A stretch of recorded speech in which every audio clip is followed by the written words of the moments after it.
And we're back, and you are listening to Villaincast, BJJ Anti-Heroes, with myself, Chris, the Villain Pains, and Naqi El Jefe Oshed. And welcome to Reap the Week. But first, a quick thank you to our members at In Theory BJJ Concept Driven Jiu-Jitsu for fight commentary, technique and concept videos, private coaching, monthly webinars and Q&A sessions. Please visit www.patreon.com/intheorybjj. I can see, so I'm reading my little script off the screen there. If people watch me, like maybe on the YouTube channel, watch me go in this trance, and I'm just reading. But all I can see behind my my window is you bobbing your head, like out to the side of the window, and back in again. And I'm like, "Hi, Nak. Hi, you're like a metronome. You're keeping time for me." How's it going? Fine. It can only go well from here. Yes. So, Yeah. Jimmy's mailbag is full this week. I believe so. We have 11 questions to go through. I was pondering this when I was actually sat there, like, collating everything, thinking, I wonder how many of these people actually then listen to the podcast for their answers. they just send us questions and just like, I don't even care what you say. I just want to just say so. I want to ask questions into the ether and just hope for the best. It's okay. Maybe the answer It might will help find someone me one else. day. Yeah, it might help someone else. Maybe.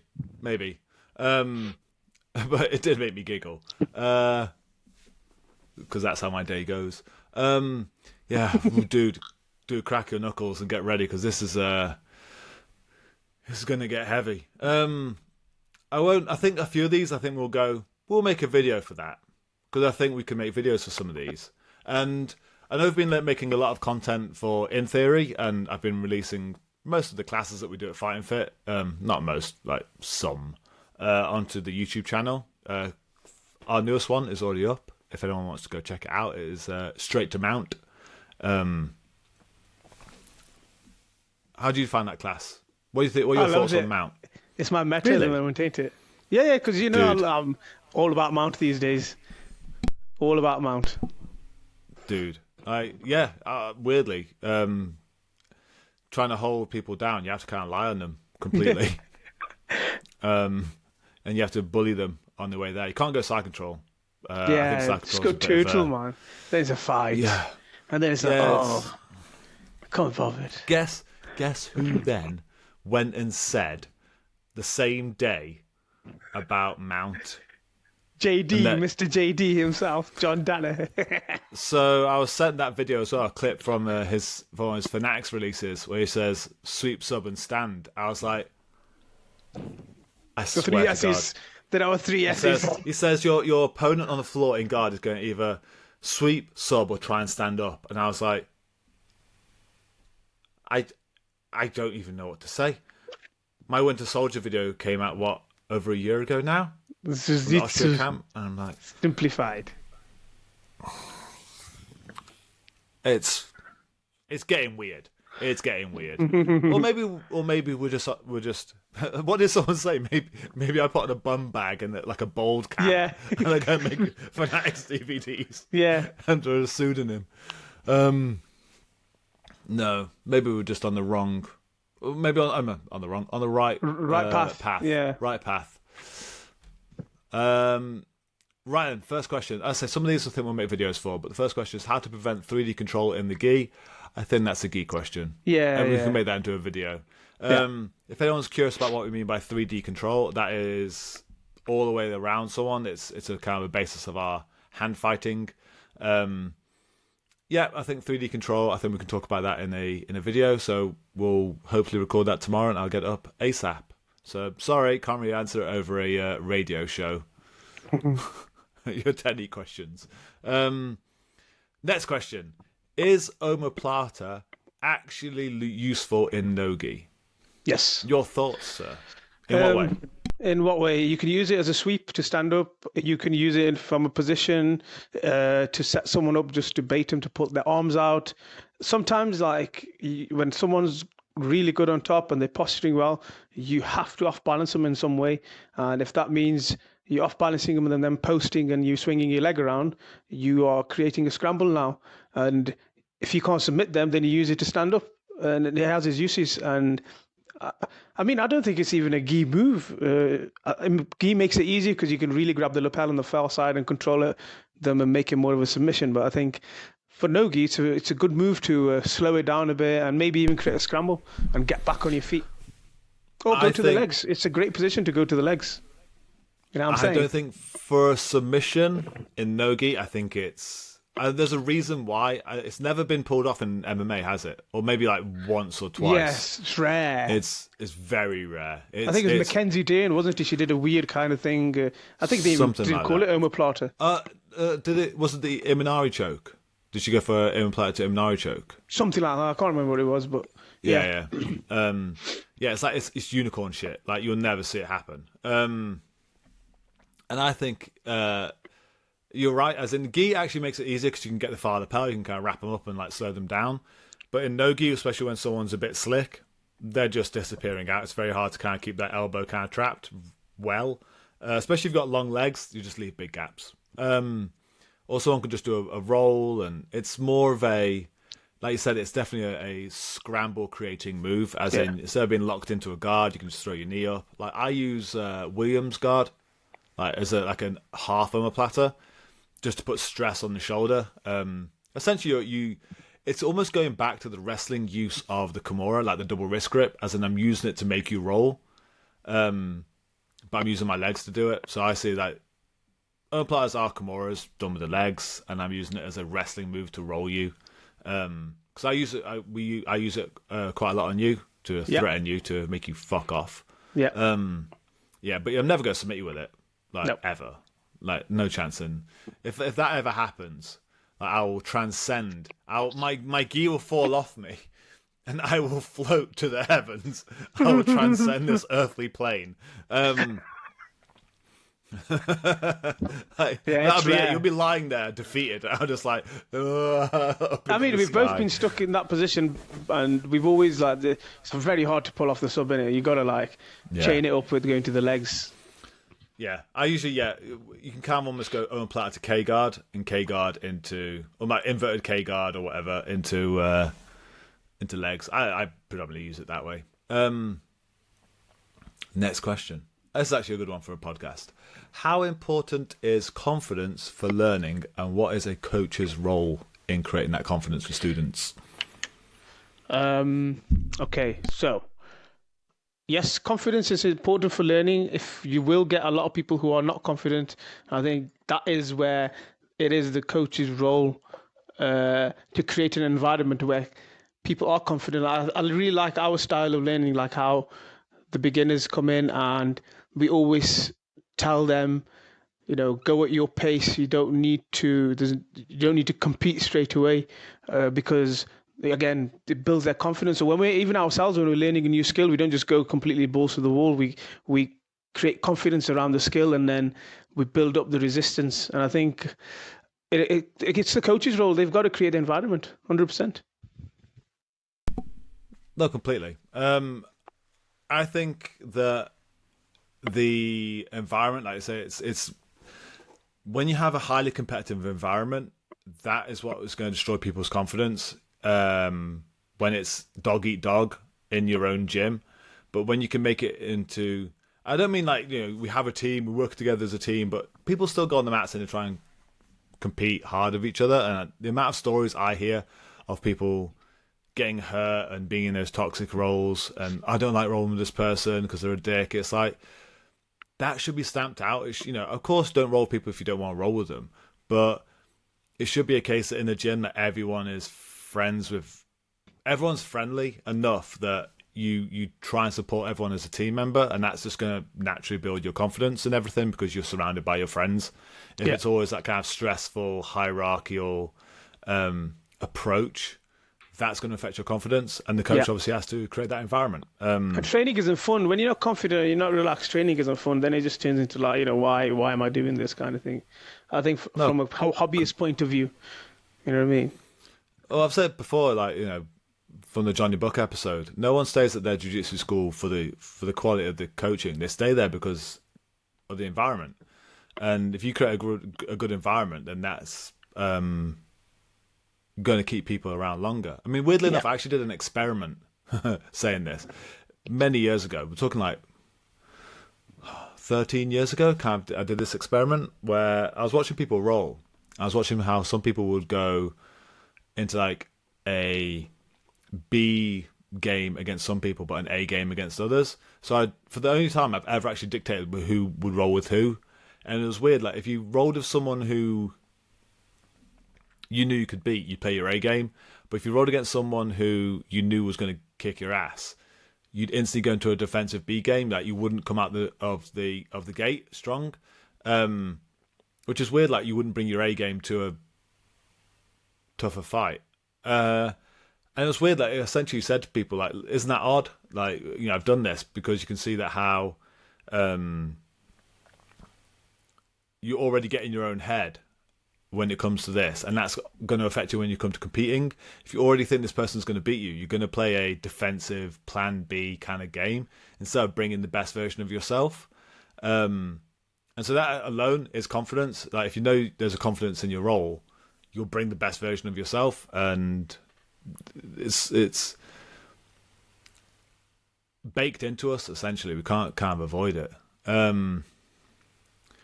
So yeah, I think a coach has to be aware of this. Definitely. Next question, dealing with half butterfly. I think we've had this question a couple of times, and I think we owe a video. Yeah, inside, outside, and all that nonsense in it. Well, I think we can make a fantastic video for this. Yeah. I think we'll cover it, and then we'll cover it deeper for in theory. Yeah, like, we can like deep dive into this. The hard butterfly, I think it's important. It might not even be the same person. I think this might be many people fucked with this position. Naqi, why El Jefe? Oh shit! Oh shit! It's been a while since I explained that. There's a few reasons for it. So my actual name, Naqi, means chief or boss or leader anyway. So that's one reason. Another reason is because in the community, I'm kind of, I'm quite a bit known in the community, like, so I sometimes do get referred to as boss. So then I just thought, how do I put because you'll see people just calling themselves bossy, so I thought I'll change it a bit and change to El Jefe. And it was that time when I was coming back into the competition scene at Brown Belt where I thought I need to separate this persona for competition, and then it's really helped me in that way, competing wise. So yeah, I just kept it then, and then it stayed now, and then nearly everyone calls me that now. I remember when I think I talked to you about that, like create that kind of. It was from Dan Strauss, wasn't it? Where he said like create a fictional character that you play when you compete. So you're separating out your, like, it's not you competing, it's not Naqi competing, it's El Jefe. Like El Jefe can be as crazy as he wants to be. Yes, it's not you. Yeah, I've used that technique a few times, and it has helped. And I think some people can get maybe a bit too attached to their personas. Yeah, Connor, and Colby Covington, and now we're various gonna have other people. McGregor coming after you, Chris. He's just going to everybody. Listen to this. he's the YouTube guy. He watches like video on YouTube. The villain. It was also in the question. That is because Preet says I laugh like a villain. He says in his thick Estonian way, like, why you laugh like criminal? You laugh like supervillain, like Batman villain. I was like, Batman.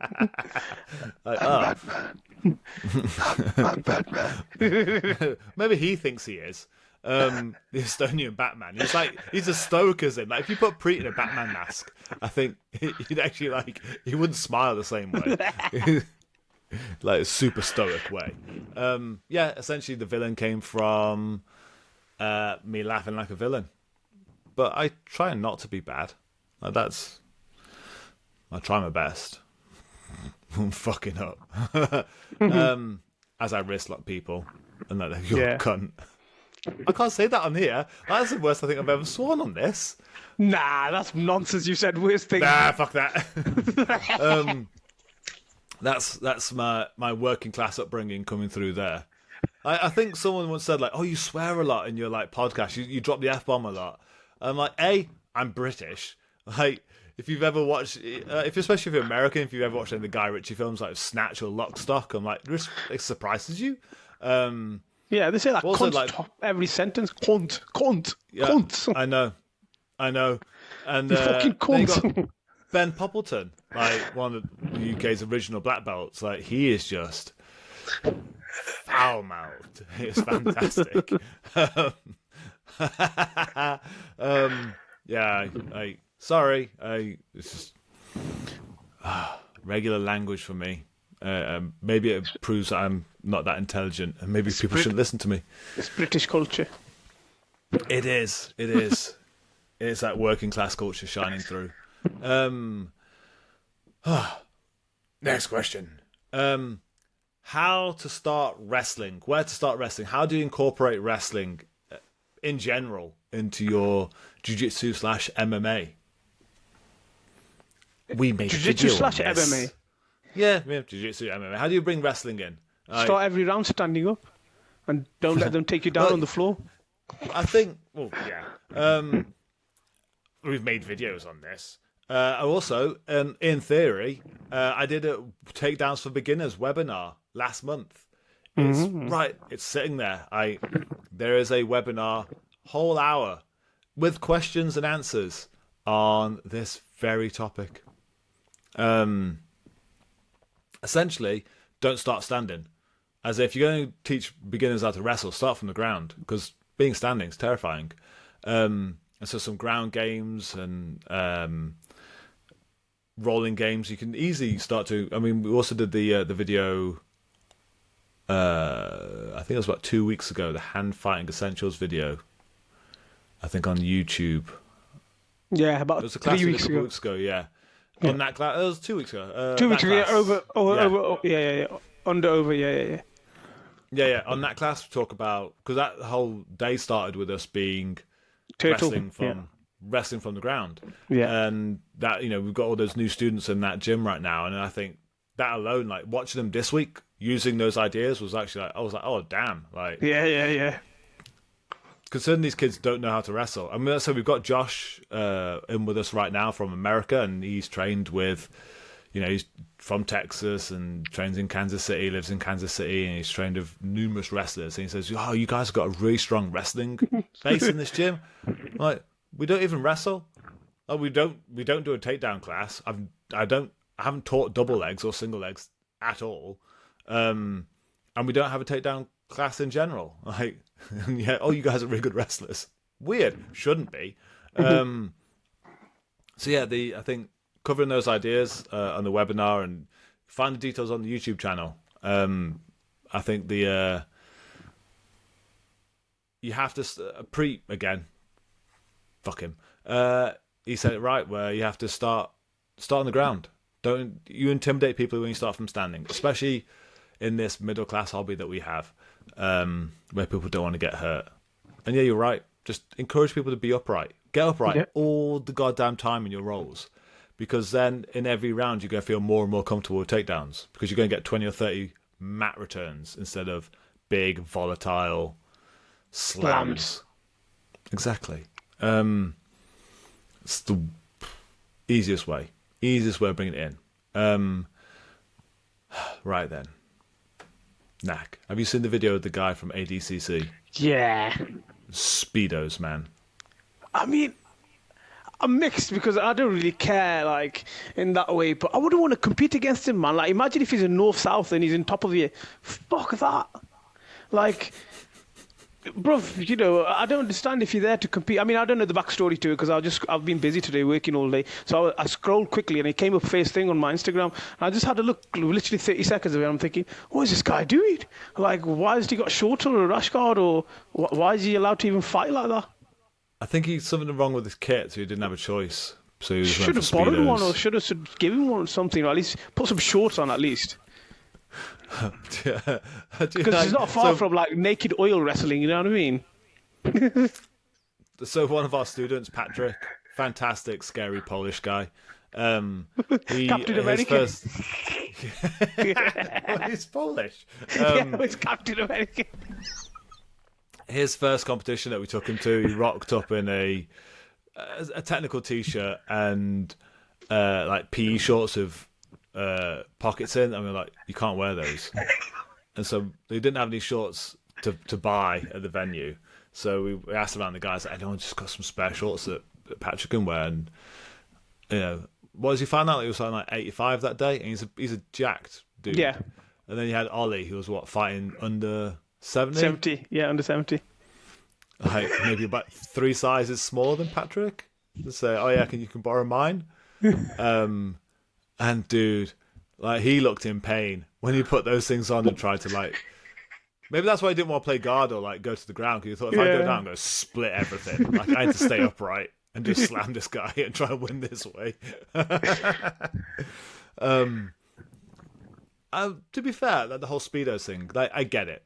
Having someone's budgie, like, slamming into your forehead isn't fun. I mean, as much as people say it's gay, it's not gay, you know what I mean? Like, but when you do shit like that, you're turning it gay, you know what I mean? Nah, I remember, like people who say, oh, you know, do you think jiu-jitsu is a bit gay? Like, that's the last thought going through my head. Like, someone's junk slams into my forehead. I'm not thinking, fuck off. Oh no, like, so I think there's an element of, it's happening, or like you just accept it. Like, the amount of times I felt someone's junk crash into me, or I've jammed mine into someone's rib cage, and then I'm just like, you know what? We're grown adults here. Just accept what's happening. And there's me trying not to sound like a villain, more like the rapist. So I'm trying to, like, avoid it, but it's just you can't. Not in jiu-jitsu. You accept it, and it doesn't then matter as long as it's not hanging out the side, pulling like a jackass Johnny Knoxville thing with testicles crashing into your head. Like those when people go for that Vale Tudo phase in the summer with the short shorts on. Like, again, I think there's no difference. Like, yeah. But what do you think? Like, should he have been allowed to compete? If it's in the rules, yeah. Yeah. It's the rules, isn't it? If the tournament says, like, you know, you can do it, then it's up to the competitor, I guess. Yeah, it's just like being in a swimming pool with someone. Just. Yeah. I think the thing that would get to me, though, is the hair. Yeah. Like, I don't like... everyone wears a rash guard under their gi when they're normally training, but it's body hair. When your sweaty body hair's on top of your face in, like, bottom position, you're just like... just taking it. Somebody's gotta make a meme of that. Do that again, Chris. I'll cut that part of the video, don't you worry. It'll freeze. 23 minutes, 22 minutes, 50 seconds. Just scratch my face.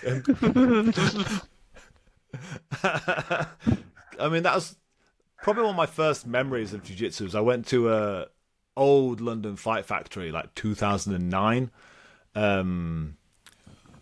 was Monstro teaching there, something like that. Thiago Borges, and there was a dude there. It was the middle of summer. It was like June. It was hot. It was a basement, and it was one of my first memories of jiu-jitsu. Like, this is pre-rash guard. Like, rash guards really weren't common in those days. Maybe not in the north, and definitely not in the south. Because this dude was wearing just some shorts, and I just remembered his aggressive, sweaty man, just rubbing his chest hair into my face from every position. I think I've been doing jiu-jitsu for about 3 months at this point. And I think I was with one of my OG training partners, Rich, and he'd just learned how to flying armbar from his knees. One of the first things we ever learned. And it was a sweaty basement. And so he went in for this flying armbar from kneeling, missed it, and just, like, landed on his head and, like, knocked him, like concussed the fuck out of himself. And then, like, you had the coaches laughing in Portuguese. Like, they were there, like, they're barely teaching. They're just talking to each other in Portuguese. They just looked at him and they carried on talking. Like, these silly white belts just starch themselves. So you had me, like, just picking chest hair out of my mouth, and then my friend unconscious after attempting a flying armbar from kneeling. Oh well, times have changed. You've Fun times. got better coaching these days. Yeah. So I think Mr. Budgie Smuggler, as long as you are careful with it, I guess. Yeah. Don't just I think go that's the right gyrating word. it everywhere. Careful. Careful. What the fuck? It's like a therapy session. This is. It's a weekly therapy session. Next question. Next. Finger/hand care for BJJ. Unavoidable.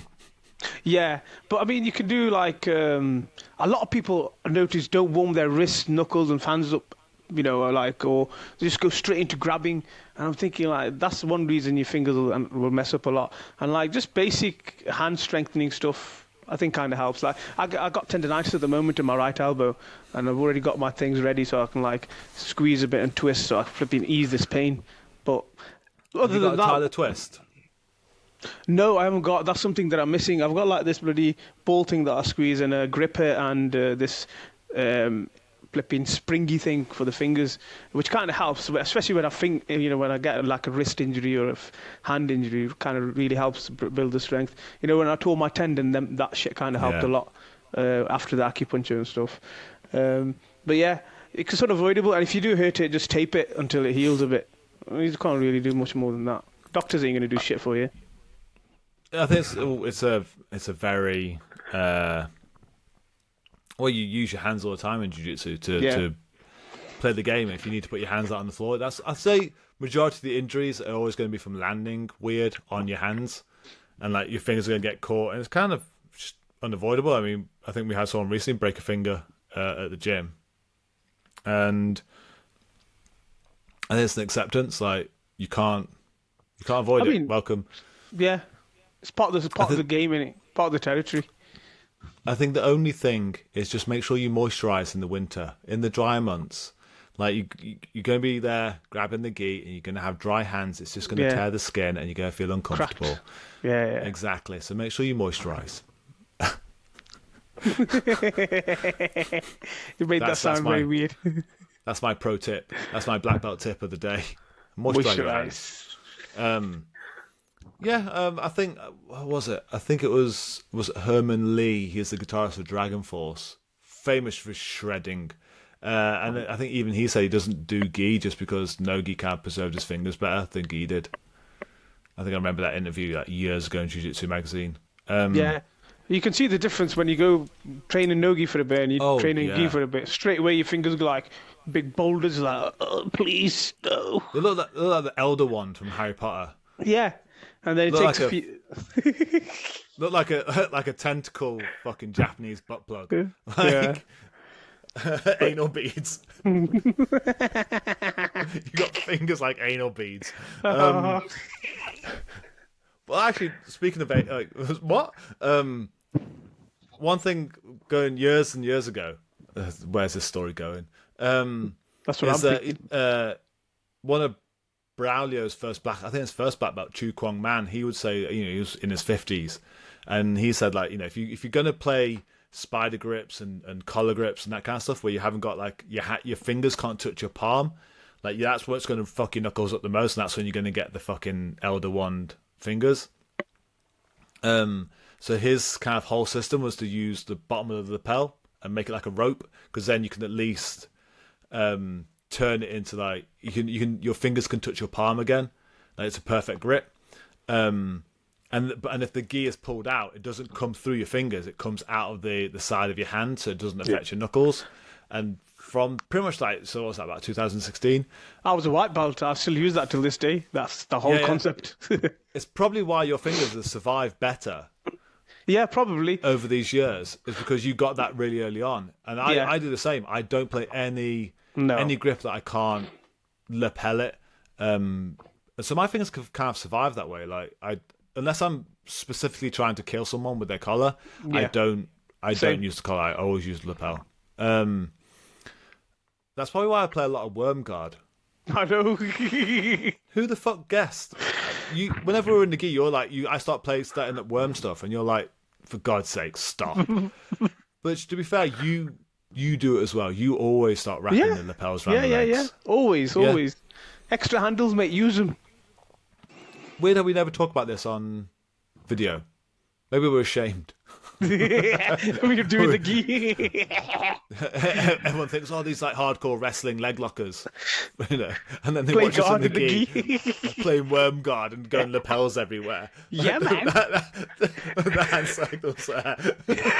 You gotta like be a jack of all trades, man. Yeah, I know. I think that'll save your fingers. Don't do the spidery shit. Yeah. If you can't touch your palm, it's probably not a good grip for you. Oh, I like that one. I haven't talked about that one before. Yeah, I know. How to prevent dominant head control in no-gi even when you've got the upright posture. Turn your Stop shoulder, looking at the feet.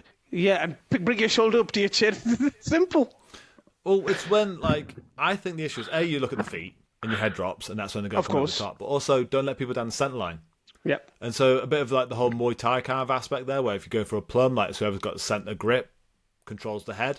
So making sure you're kind of defending that centre line and not letting people settle on your head. I think that's one of the things that kind of jiu-jitsu does terribly compared to wrestling, is that when someone gets off your head in wrestling, you're gonna eat shit. Like your head is now a basketball. But in jiu-jitsu, you're kind of allowed to chill a little bit. You don't react as much when someone grabs hold of your head. And so you kind of don't realise how much they're settling on you. So I'd say stuff like shrugs, like, you know, shoulder shrugs, try and get rid of like Russian ties. Lift the trap, man. Lift the trap. Just walk forward with your trap lifted. Yeah. Just because you need that, their blade needs to settle on your trap behind the neck, and if they can't do that, then it's just going to slip every time as soon as you turn the shoulder. Well, that's the thing, is that because I use a U grip, like, because I go all the way around the neck with my hand, and it's amazing how much people let me settle on their neck, and I'm like, I've got full control of you. No matter what you're fucking going to do, I'm going to guide you around. Yeah, like there's no way I would have let anyone get those kind of grips on me in wrestling, because I'd have been killed. And so yeah, you can't let people come down the centre line like that. That's one of those things, like going back to our hand fighting conversation. You've let people pass your elbows. Like that should be your first clue. Like they're past your elbows, they're controlling your spine. Like your hand fighting has to be better. I mean, we've said this before. Is that you have this idea of the pocket, like how far your hands can reach. Like at what point do you start hand fighting? Do you start hand fight? Same as like an intruder alarm. Do you want your intruder alarm letting people let you know that someone's on your lawn, coming through your yard, or in your fucking living room? Like, or in your bedroom. Exactly, like climbing into bed with you. Like, no, I'd rather get told you're on my lawn. So you should be dealing with it out there, not wait until someone's in bed with you and then go, oh, hello. Yeah, it's hand fighting and that whole idea of elbows. It's like, again, like, it's when people saying, you know, preventing the budlock pass in guard passing. I'm like, how the fuck did they get so far past your legs that you didn't deal with it? Boggles me. I think it is definitely a hand fighting issue, and it's a controlling the centre line issue. So a bit of Muay Thai ideas, plum, and bit more external hand fighting to, like, almost like playing guard with your hands, like you're not letting them pass your elbows. Yeah. Thoughts on no-gi judo? Anything you can use to take someone down. If it means tripping them, trip them. Yeah, we use it a lot now, don't we? Because people who've got good posture, we've got to find a way to break it, and trips give us a good way to start off-balancing them and then getting into the hips to start throwing them. We're doing everything, aren't we, really? Like judo, wrestling. I can't even call it a specific thing anymore. It's just take them down. Anyway, yeah, it's grappling. Take them down any way you can. Combine shit. I think judo's having a bit of resurgence in, like, the style of the takedown. But again, like, there's judo throws and wrestling takedowns have existed in both judo and wrestling forever. Like, you have the mare, which is a seonage. You have head wheels, koshigurumas, same thing. We have the double leg, used to be in judo. So you have all these, like, cross techniques that have always existed with each other. It's just the rule sets kind of change it. And so, I mean, oddly enough, I'm actually finding I'm using more judo style now, just because I'm getting older and more tired. I'm not as quick as I used to be. So shooting for doubles, I'm not as fast, but trips and koshiguruma and sweeps, bread and butter these days. Yeah. And like body lock takedowns. I'm like, wow, like where were these? Yeah, exactly. Shit that we never used to like think is useful, and now it's just all just coming up there, and it's just because the way we're off balancing and chaining shit up, and that's the actual move that's there. It's like, ooh, this is here. I find you today. I think I hit my first ever live Harai Goshi recently, and I was like, almost killed the person I did it to. And I was like, this is I've known this throw for like 23 years, 24 years. First time I've ever done it live. I was like, mad, isn't it? as his body had crumpled into the ground. Yeah, I'm using more throws. Weird. Uchimata, though, has been there forever. Yeah. King of throws. Throws. I think no-gi judo is... like you said, we don't like separating them. It's taken... No. How do you take someone down? Take the ideas from these things, but how to break someone's posture, how to break their balance, how to get under their center of gravity, and that'll guide you across everything. How to foot sweep, how to find that perpendicular angle. Add all those things together, you'll invent judo and wrestling. Yes. Last question. Oh, we flew through them. We did. We had some good discussions there, but this one's an interesting one. Okay. They've all been interesting. I don't want to say it's not been interesting. I love it. How to create pressure as a small person. Ooh, posture. I think the question there is against who?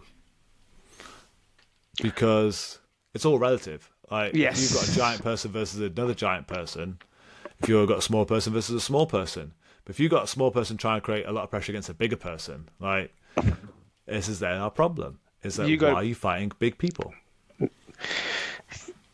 I believe there's a strategy to beat any person. You just there's always a way to beat someone.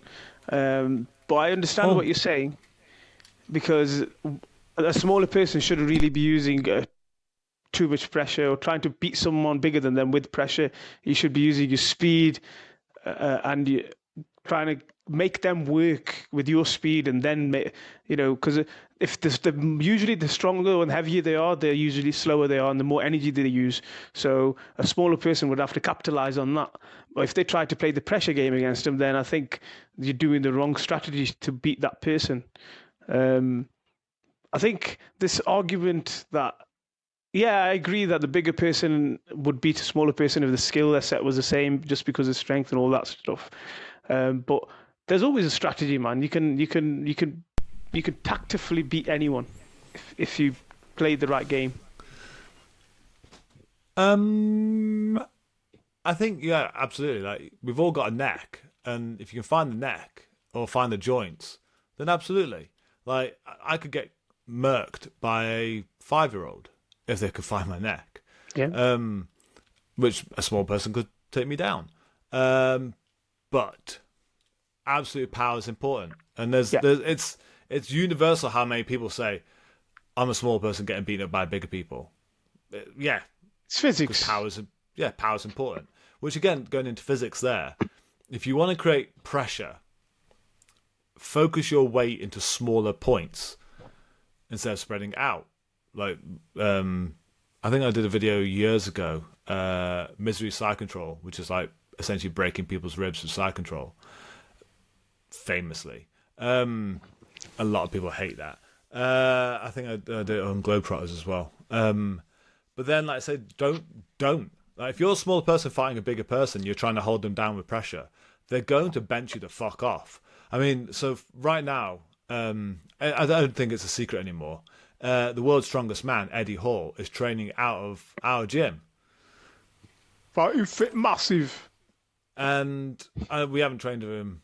He's obviously doing independently, but yeah, a good friend of ours, Taz, well, he needs big people for a reason. I was talking to someone about this today, saying that, well, yeah, but there's a reason I haven't been training with him, is because he outweighs me by about 50 kilos. And if his tactic is don't be on the floor, because why would you want to be on the floor underneath someone with like anvils for hands? It doesn't matter who you are. Like, if someone's dropping anvils on your head, like, it's gonna suck. So as a game plan, rolling around on the floor ain't gonna help. And he needs someone who's of at least somewhere near his weight is going to try and hold him down.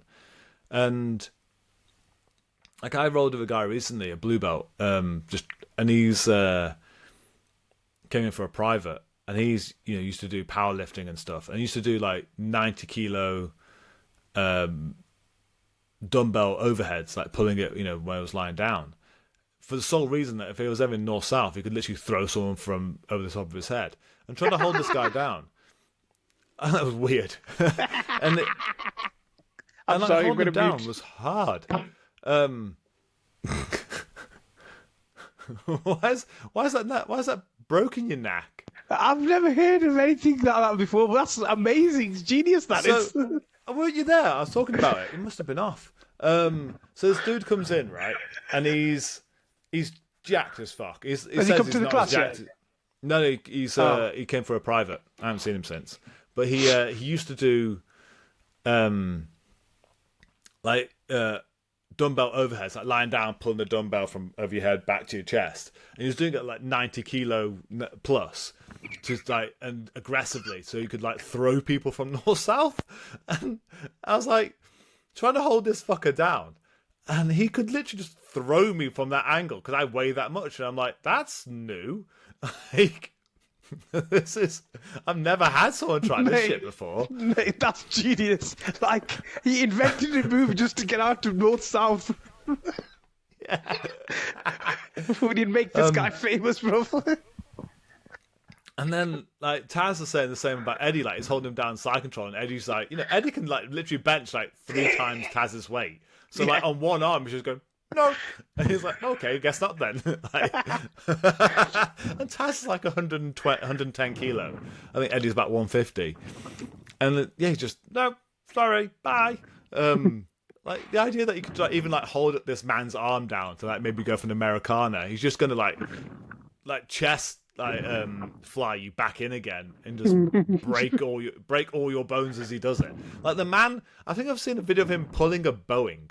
Like, I've seen him pulling a plane. Yeah. Oh, imagine trying to do like drives against this guy, like, but wrestling. Like, oh, I'm going to drive against you. Like, I can pull a plane. Like, I'm literally like, imagine trying. If he could pull a plane, essentially that's you trying to fight the strength of a plane, like pushing against it. There's no way. Like, I'm going to try and I'm going to imagine sitting like standing in front of the fucking front wheel of a Boeing and going, right, I'm going to push this backwards as my leg workout. No. My knees buckle, fire through backwards. So yeah, like, try and put pressure on Eddie. Like, if I try to, I'm good at pressure. I've broken many ribs in the past. But no way am I putting pressure on this man. He is going to throw me into the fucking ceiling. That's Zed, man. Like, can you remember rolling with Zed? He was the same. He'd just literally bench you like this.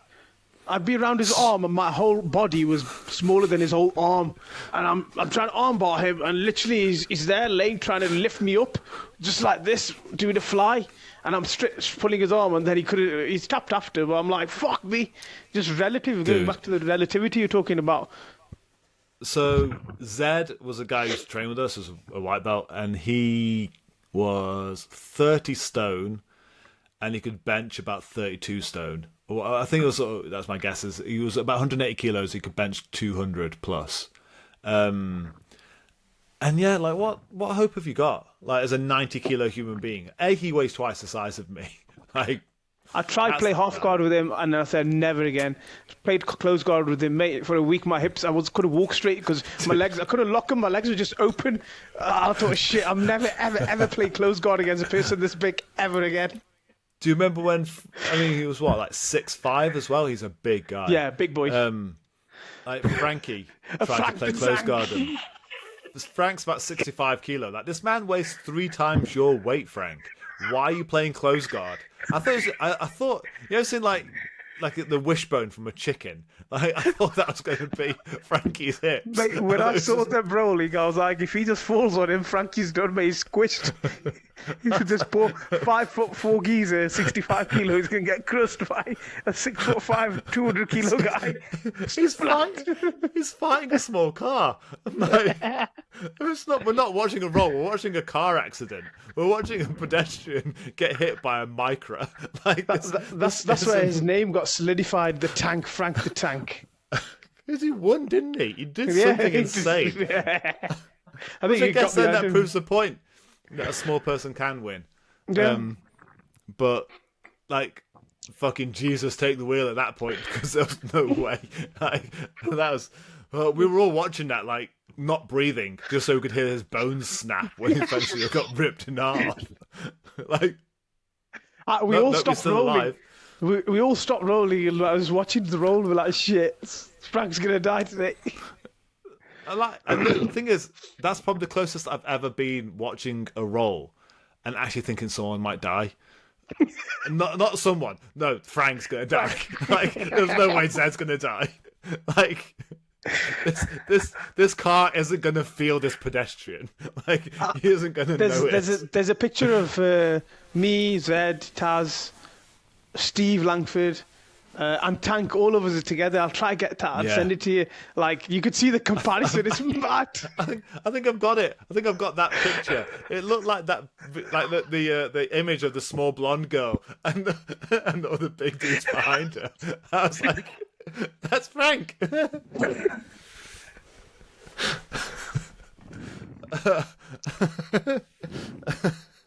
So yeah, saying power doesn't matter. Like, I think maybe we could catch Eddie with some magic, but you'd have to fucking hope and pray. There's things you won't. There's places you have to accept. Like, you can't go and do. Like, you can't be on the bottom. No chance, bro. Like, would you try and hold him down with pressure? No, I'd just move around him and just cook him a bit and just get him keep moving and tie his arms out. Yeah. Yeah. Have to hopefully you can outspeed him before he catches you and rips you in half. I realised with Zed that there's no point in pressuring the geezer because it's not going to work, and he just bench press you every time. So I was like, okay, I'll just put weight on his arms and tied him out that way. Strategy has to change. It's 100%. I wonder if Eddie could pull one of your arms off. Oh yeah, that'd be interesting. Like, just a with submission raw that strength. we've never even thought of. Just like grabbing someone's arm and just going. And just pulling it clean off them. Like, what kind of submission would that be? Just detachment. Yeah. We've got rotational injuries, like hyperextension injuries. I don't think we've seen detachment injuries. No, not yet. His arm just came off. Oh well, yeah. Definitely go check out Eddie Hall's YouTube for doing a bit of, because he's training with Tom Aspinall, isn't he? As well. Yeah. Have you watched the video of them all hitting the bag? Yeah. Dude, that's... I mean, yeah, but pound for pound, I think Jakey did very well there. So Jakey is the owner of our gym. G Oaks is his son Jake. A lot smaller than, so it was a video of Eddie Hall, Rico Verhoeven, Tom Aspinall, then Jake from our gym, Jake Oaks.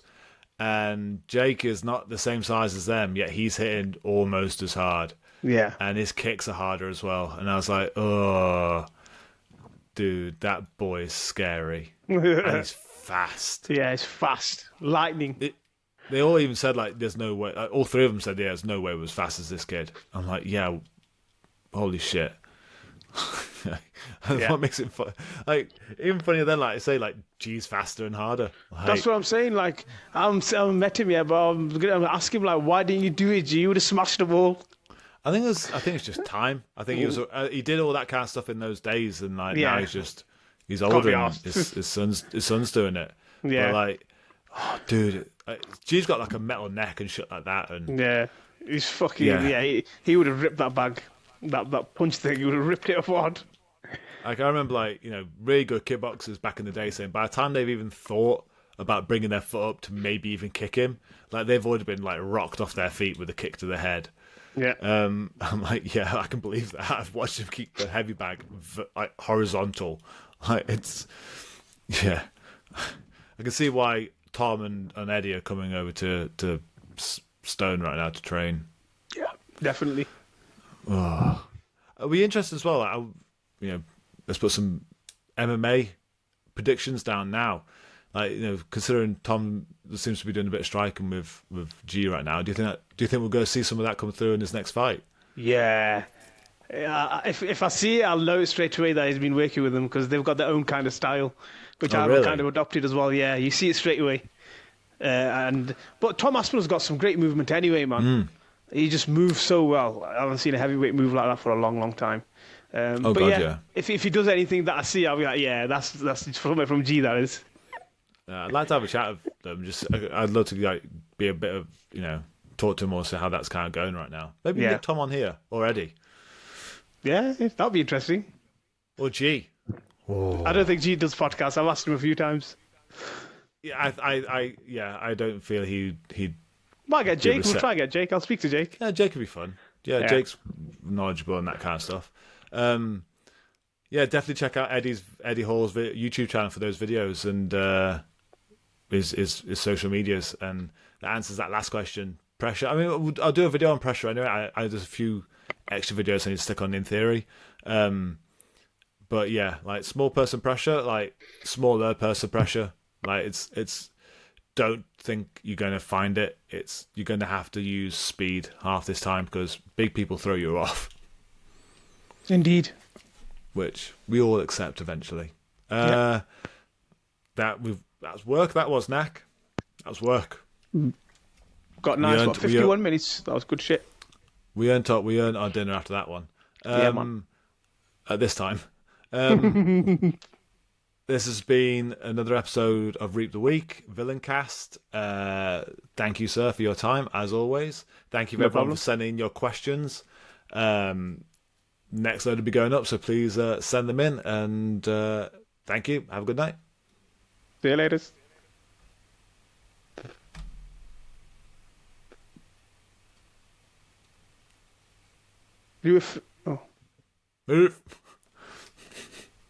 Still recording?